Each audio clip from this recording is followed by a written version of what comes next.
నువ్వు కూడా grooming light తీసుకున్నావా?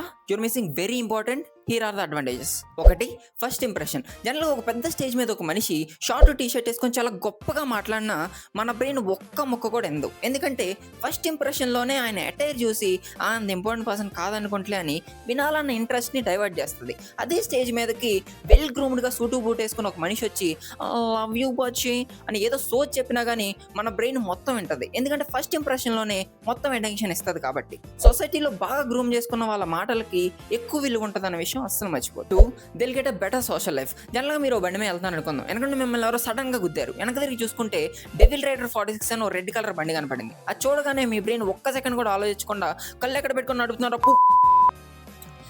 మీకు రాని బూతులా చెప్పండి 2-3 తిట్టేస్తారు. అని అదే ప్లేస్లో రాయల్ ఎన్ఫీల్డ్ మీద ఒక డిగ్నిఫైడ్ వెల్ గ్రౌండ్ పర్సన్ కనిపించినప్పుడు మీ బ్రెయిన్ ఒక్క సెకండ్ పాజ్ తీసుకొని చూసుకొని రావాలి కదండి అంటాం. అంటే irrespective of the situation me grooming ఎదుటి వాళ్ళపైన అంత ఇంపాక్ట్ క్రియేట్ చేయగలరు. They will create a positive impact on society. సొసైటీలో వెల్ గ్రూమ్డ్ పర్సన్ దొంగతనం చేసి దొరికినా అంత మంచిగా ఉండి దొంగతనాలు చేయడం ఏంటని అని కొట్టే మనుషులతో పాటు అయ్యో ఎంత కష్టం వచ్చుంటే ఆ దొంగతనం చేసి ఉంటాడా అని ఆలోచించే మనుషులు కూడా ఉంటారు.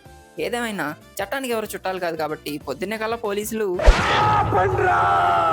Four, the most important thing, it will build your confidence. ఎప్పుడైతే మీరు వెల్ గ్రూమ్డ్గా ఉంటారో మీ నడక, మీ మాటలు, మీ బిహేవియర్ అంతా ఎదుటి వాళ్ళకి చాలా కాన్ఫిడెంట్గా రిఫ్లెక్ట్ అవుతుంది.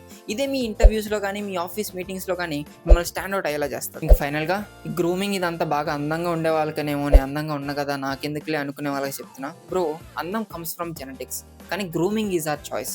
జెనెటికల్గా వచ్చిన దానికన్నా మనం కష్టపడి డిసిప్లిన్డ్గా సంపాదించుకున్న దానికి ఎక్కువ విలువ ఉంటుంది అన్న విషయం అస్సలు మర్చిపోద్దు.